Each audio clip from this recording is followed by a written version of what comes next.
Okay, so after this presentation, there will be then how can we call it, Paco? Is it a tutorial, a demo, interactive session? It could be a presentation of the hardware and software tools. It's a presentation, but it's a presentation, but I'm trying to access the software, but for some reason I cannot access it. But I have some slides that I can. Okay, so Paco will report on his work on end-use disaggregation.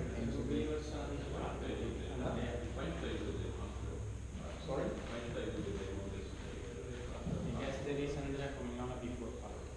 There is I think I have an old version of the program, because the printed one.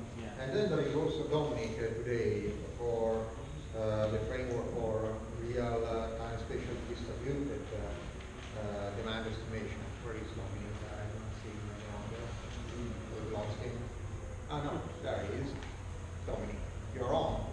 It's the last presentation today, right? Okay. So we have to basically compact everything, and I ask everybody to be quite effective in order to finish by 6 p.m. Okay, we can go a bit longer, but we do not want to abuse of the patient of the attendees. And remember that we have the coffee break at 4, so it will be a difficult break to keep everything together. Okay, let's see. Okay, I will try to do my best. So good afternoon, everybody. What I'm going to present is just some work that we did within the Smart Page project. So I would apologize for the one in the consortium. They may have already seen some of the slides. But this may be interesting to further discuss about this topic. So let me just start from a broader perspective. Would like just to summarize a review paper that we published last year, where we analyzed 134 different studies published over the last 25 years about modeling and management of residential water demand. As you can see, we can definitely discover an exponential trend in terms of publication. So more and more people are involved and studying this subject, and there is a quite uneven distribution of the application all around the world. So around 10–50% of them are located in Europe, while the US and Australia are much more advanced in studying this topic.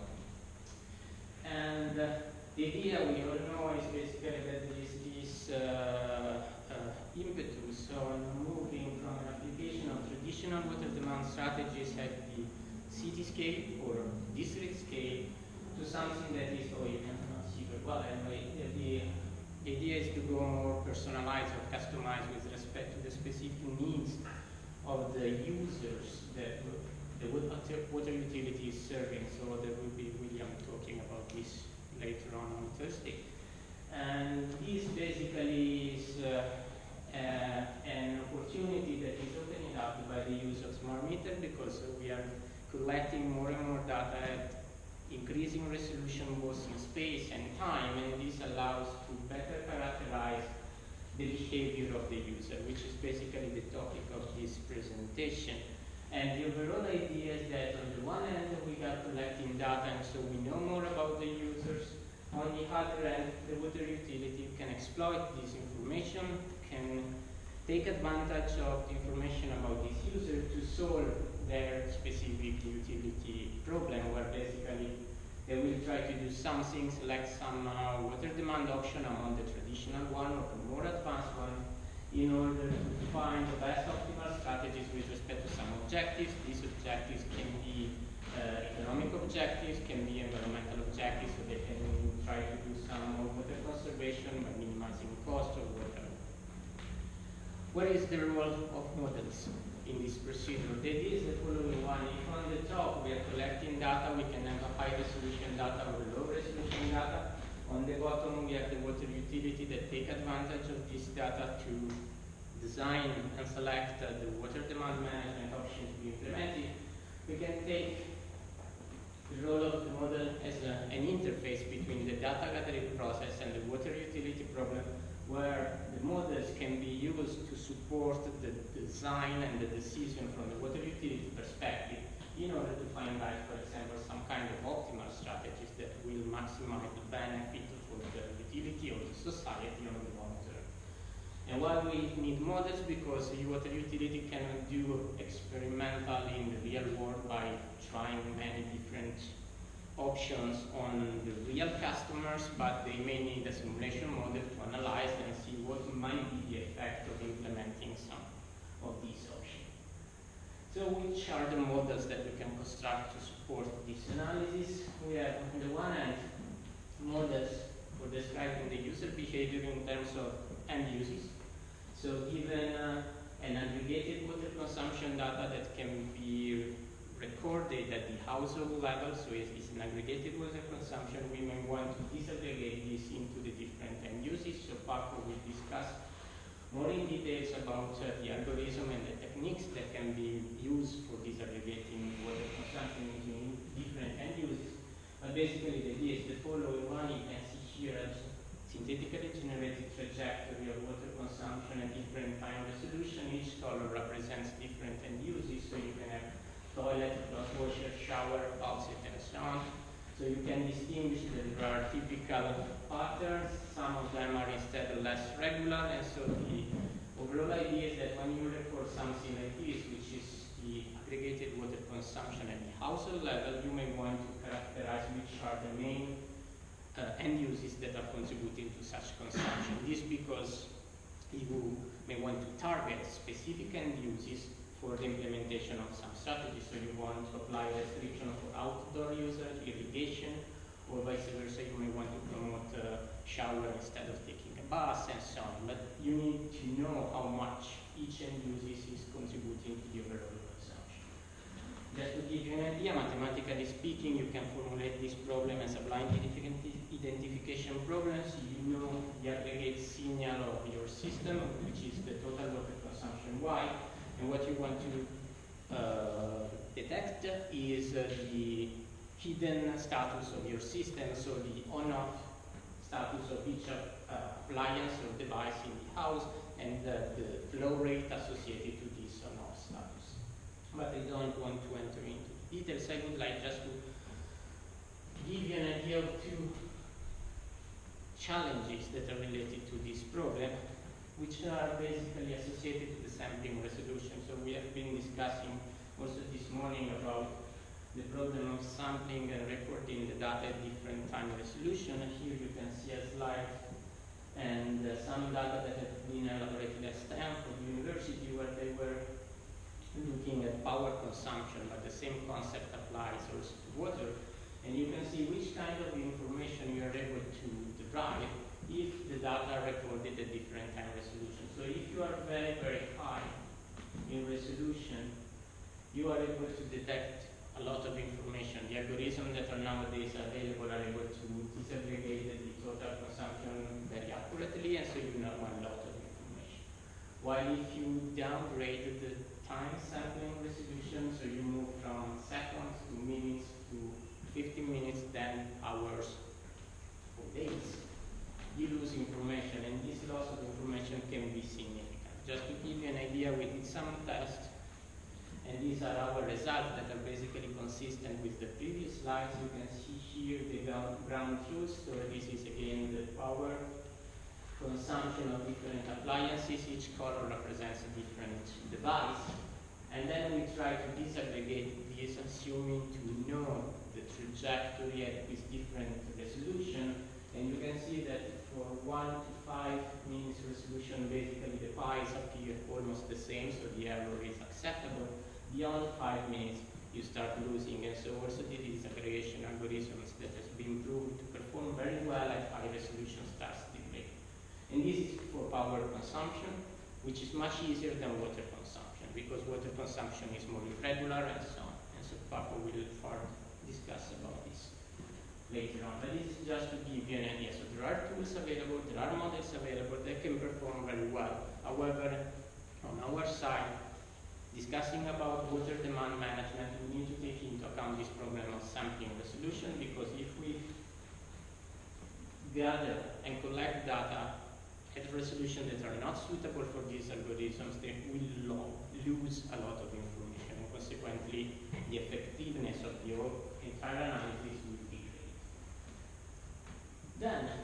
assuming that we either know the aggregated total consumption at the household level or vice versa, the end uses, we can then construct a behavioral model. So we can try to characterize the behavior of our customers or users. And this is the main topic of this presentation. And we can broadly characterize the different models that are available in the literature into classes. One are descriptive models, the other one are predictive models. The first class basically aims at studying the observed behavior of the users in order to detect historical trends, potentially extract some typical consumption profiles, and ultimately this knowledge can then support the identification of promising areas for water demand management. On the other hand, there are predictive models that we have just briefly discussed, where the idea is to provide a quantitative estimation of the future water consumption given some characteristics of the users, including, for example, in the case of a multivariate analysis like economic variables, climate, and psychographic features of the users. So we'll try to give you an overview of these different classes, providing now some numerical example for each of them. So let's start discussing the descriptive model, so studying historical consumption and trying to identify some profiles. What we did implement in the Smart Textbook project was a procedure which is based on a hierarchical clustering methods, where we collect data about the users and then we partition the users depending on different features that are extracted from their water consumption trajectories. We selected these features according to correlation analysis and feature extraction techniques, and basically we were able to partition very well the population of our users, basically looking at the daily average water consumption and Boolean variable that characterize when the users have the maximum consumption in the week or in the weekends. Because as you may know, there is a lot of variability between what is the habits of the users during weekdays that are much more regular and people generally go to work and stay home class, while vice versa in the weekends people stay at home for the entire day and their behavior is much more variable. And so these two features associated with a typically hourly consumption that describes the distribution of the water within a day provides a good classification of the users. You can see here some results that have been obtained in the municipality of Locarno, here in Switzerland. So we have here the classes from low consumption to high consumption. The color supports the distinction of the different classes, while the different shades represents the Boolean variables for weekends or weekdays. And here you cannot see very well, unfortunately, on the right part, there are the 6 typical profiles of water consumption within a day. So you have 24 hours of water consumption, and you can see the distribution, and the distribution is quite typical. So you have, except for the first one, which is zero consumption, so probably holiday households here that has not recorded any water consumption, then you have a typical morning peak, an evening peak, and the double peaks in the morning and in the evening. And when we run this classification and then we sample the distributions of the water consumption associated to each cluster, you can see how well we were characterizing the distribution of the water consumption, comparing in red the simulated one and in blue the observed one. This is at the daily scale, then you can distinguish weekdays against weekends, and you can see again that the two curves are pretty similar. You can also repeat the analysis at hourly level and we obtain pretty good results. So this is one, I would say, quite simple method. So it's a hierarchical clustering of meaningful features that allows to profile our users. Then we have recently implemented a different techniques, which is a little bit more complex, that allows again to extract some profiles of users and also to characterize these profiles to support specific demand management option. This has been developed in collaboration with Jay Land on a data set in California, as you will see now. And it is the following. Again, you start with water or water and energy consumption data, you extract the typical behavior of the user using a technique as it calls eigenbehavior extraction. Then on the basis of these results, you perform a clustering which partition your population of users into different classes of typical consumption, and these profiles can be eventually characterized using factor mapping techniques. So just to give you an idea, the extraction of the eigenbehavior basically is a principal component analysis that is applied on a matrix of data of water consumption slightly manipulated, but the idea is that it's a principal component analysis, and the result is something like this. So now I will try to explain you how to read these complex figures. So on the x-axis you have different users. In this case we are considering more than 1,000 households.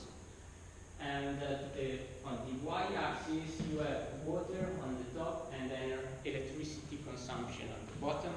You have different slices, 6 in total, 3 for water and 3 for electricity, that characterize basically zero water demand, low, medium water demand, and medium high water demand, and the same for electricity.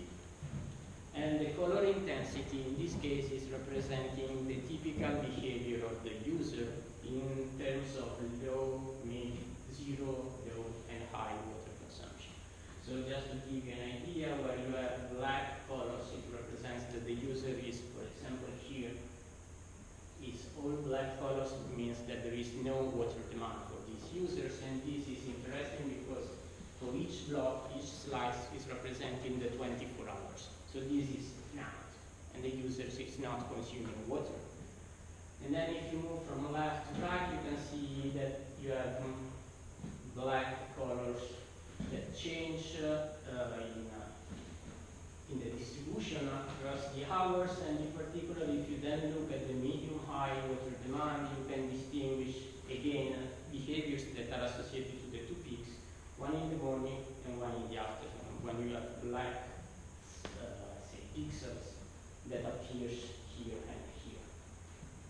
And looking at these 1,000 users, you can then apply clustering techniques on these values to partition the population of the users according to their behavioral similarity.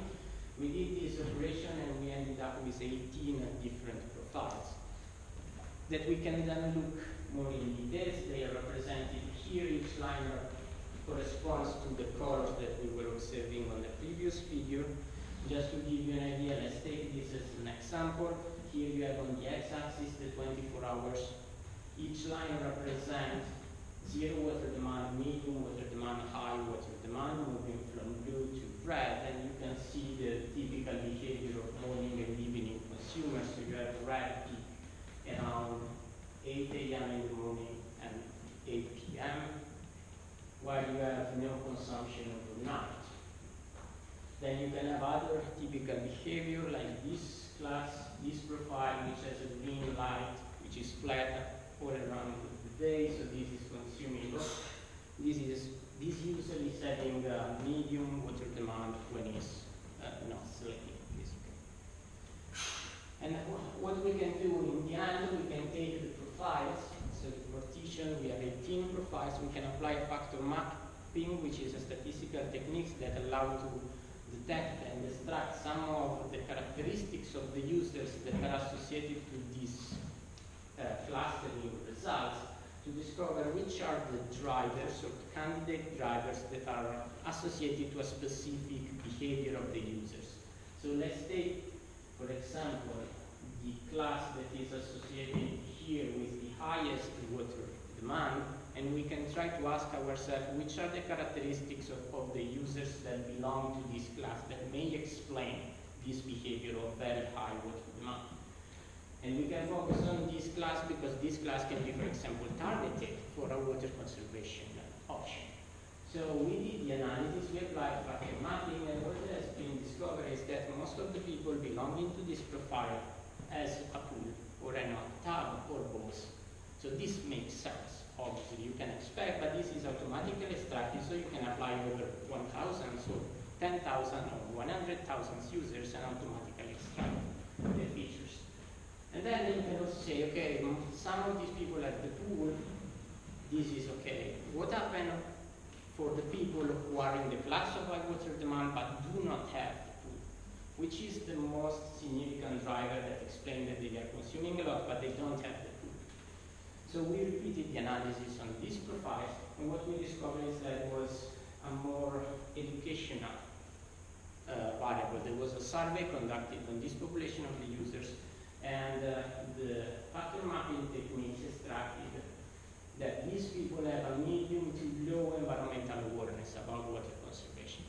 So these two information can be used to support water demand management option, because on the one hand we can think about applying some feedbacks on end uses related to the pool, or apply some block rates or restriction on the use of the pool to target this specific class. Vice versa, if we want to focus on the subset of users who do not have the pool, we can think to apply some educational strategies in order to increase their awareness and possibly reduce their water consumption. So this is one branch, descriptive models that allow to target specific classes and specific water demand options. On the other hand, we have predictive models.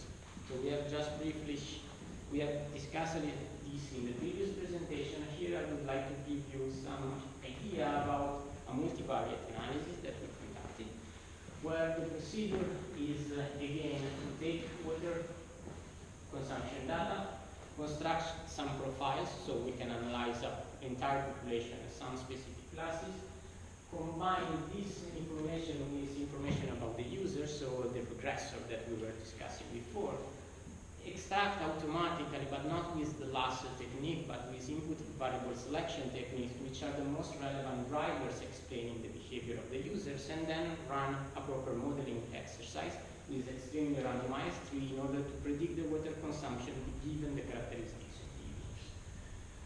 Actually, we didn't run only with extremely randomized tree, but we implemented the procedure with a bunch of feature extraction algorithms combined with different model building techniques in order to take into account that different models, as shown in the previous presentation, can perform better or worse. And some of these tools, if you're interested, are available. We have a website where you can download the code and some of the data set to test and practice on this data. But let's move at the results. So we change how now the case study. We have in Australia, we can consider two cities for which we have not smart meter data, but build data, combined with 27 features describing different characteristics of the user depending on the town, the household, and the single devices, garden activities, presence of pools, and so on. We profile the users on the basis of their average consumption. We have just built data, so we can run any advanced analysis on their water consumption. And then we try to map the features of the user to their water consumption, and here you can see the features that have been automatically extracted. So first of all, the gardening method was important, then the house type, if it's an apartment or a small villa, and other features related to the toilet count of the town, but they were contributing very low with respect to the performance of the model. And as you can see, the accuracy was quite high, but not extremely high. We get an accuracy of 75% with an F score almost of 0.5, which is quite okay, but not extremely high. This is probably due to the fact that our water consumption data are low resolution, so are just build data, and this is hiding some variability within the different characteristics of the users. Okay. Now, before concluding this part, this is just a nice visualization of some of the analysis that we conducted in our review. So we have the different papers that we reviewed, 130, classified according to different characteristics in terms of the metering type, if they are implementing and use disaggregation, which kind of user profiling or user modeling they do, and what is interesting to observe is the following one. If we focus on the modeling side, so behavioral model of water users, you can see this is the distribution of the papers that we reviewed. So some of these models do not have some of this work do not focus on modeling, so there is no modeling. Then most of the papers that we review construct a single user model that are the models that I presented so far. So the idea is that we are trying to model each user as a separated autonomous entity, and we would like to characterize his own water consumption. What is becoming more and more interesting in the literature, but is still at the very beginning, is the discussion about multi-user models. What does it mean? These are models that do consider the presence and the interaction of the individuals within the population. So the role of social norms and mimicking when I do something, but I observe what my neighborhood is doing, and so I can try to do something better, or I can try to implement what he's doing. And this is still at the very beginning, but it's something that is probably going to be more and more relevant in the next future, because there are some experimental results, as Water Smart is, for example, doing in California, that do show that if I know what I'm doing, but I know what the others are doing, I will try to change my own behavior just because I know what the others are doing. So studying and modeling the interaction of the users and what might be the effect is definitely relevant, and this part is the topic of the second half of the presentation, and Alessandro will show you something on this. So I think we can then take questions at the end of the two presentations. Or you might even take some